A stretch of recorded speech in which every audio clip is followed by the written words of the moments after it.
40 நாட்களாகியும் குழந்தைக்கு பேச்சு வரவில்லை. இதனால் அந்த தம்பதிகள் கண்ணீர் விட்டு அழுதனர். முருகா, விடியும் முன் எங்கள் குழந்தைக்கு பேச்சு வராவிட்டால் திருச்செந்தூர் கடலில் விழுந்து மூழ்கி எங்கள் உயிரை மாய்த்துக் கொள்வோம். அதை தவிர எங்களுக்கு வேறு வழி இல்லை என்று கதறினார்கள். மறுநாள் காலை கடலுக்குள் பாய்ந்து தற்கொலை செய்து கொள்ளும் மனநிலைக்கு அவர்கள் வந்திருந்தனர். ஆனால் அவர்களது குழந்தைக்கு தூக்கம் வரவில்லை. அவன் திருச்செந்தூர் முருகன் ஆலயத்தின் வெளிப்பகுதியில் கடலோரத்தில் அங்கும் இங்கும் பார்த்து கொண்டிருந்தான். அப்போது அங்கே திடீரென கண்ணை கூச செய்யும் அளவுக்கு மிகப்பெரிய பேரொளி தோன்றியது. அந்த ஒளியிலிருந்து முருகன் அருட்காட்சி கொடுத்தார்.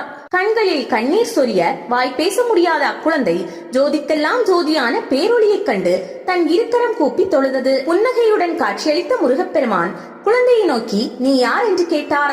அதுவரை பேசாமல் மௌனமாக ஊமையாக இருந்த குழந்தை அடியேன் என்று சொல்லி முருகனை தொழுது வணங்கியது. முருகப்பெருமானின் காலடி பணிந்து எழுந்தது. முருகப்பெருமான் குழந்தையை குருபரா என்று அன்போடு அழைத்து நாவில் சரவணபவ என்னும் சடாட்சர மந்திரம் எழுதி ஆசீர்வதித்தார். முருகப்பெருமானின் அருட்காட்சியும் ஆசையும் கிடைத்த அந்த நிமிடம் முதல் அந்த சிறுவனிடம் மாற்றம் ஏற்பட்டது. அவனுக்குள் புதிய ஞான ஒளி பிறந்தது. அதோடு மௌனம் விலகி பேச்சும் வந்தது.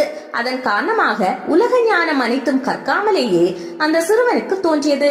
திருச்செந்தூர் முருகன் பூ ஒன்றினை காட்டி சிறுவனை பார்த்து சைவம் தழைக்க பாடுக என்று கூறி மறைந்தார்.